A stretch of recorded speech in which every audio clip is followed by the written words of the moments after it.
Today is May 31. Yan. Yan ang babaybayin kong kalsada. Okay? Ayan na yung tower. Condominium tower. At siyempre, yan ang magiging landmark ko habang ako'y umiikot o kaya naglalakad dito sa may kalsada. At ito ang babaybayin kong kalsada. Pero dito ako sa sidewalk dadaan. Ito, ang Pegasus Road. Dito nag-e-end ang road na ito. Kasi pupunta na ako doon sa Code Desdon Way. Maikli lang ang kalsada nito. Yun ang babaybayin ko.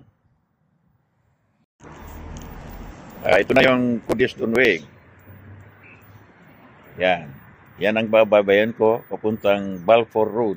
Pero maikli lang ito. Okay. Yan. Ito na yung Balfour Road. Medyo mahaba ito. Yan. Yan. Babaybayin ko yan. At dito ako galing. So ito ang babaybayin ko ngayon. Mahabang kalsada ito. Wow, gandang mga flowers. Oh. Hindi ko alam kung anong pangalan ng mga flowers na ito. Yan. Itutuloy ko dito sa Balfour Road. Gaya ng sinabi ko, mahaba ito.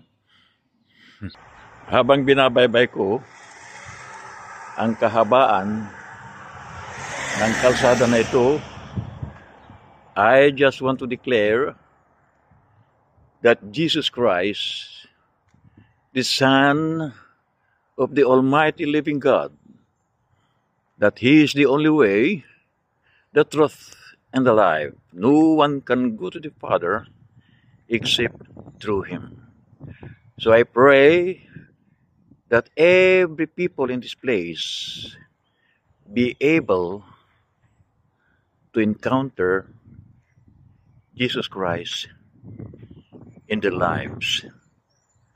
Amen and amen. Hallelujah. Hallelujah. Ito, nandito na ako sa Merlin Road. Doon ako galing sa Balfour Road.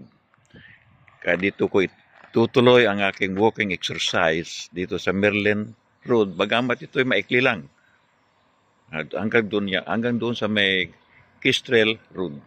Kaya nandito na ako sa Kestrel Crescent Road. Ito, medyo may kahabaan ang kalsada na ito. Doon ako galing sa Balfour Road.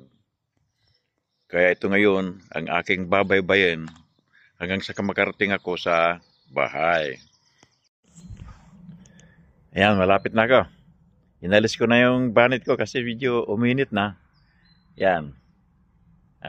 Malapit na akong makauwi. Nanner Close. At last, nakarating na ako dito. Dito ako nagsimula sa Nanner Close kanina. At dito rin ako magtatapo. Siyempre, nandun ang bahay namin.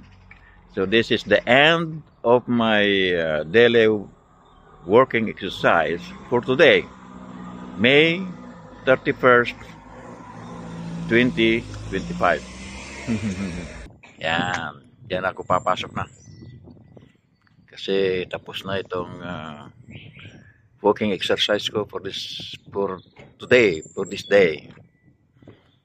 Yan. Okay, bye-bye.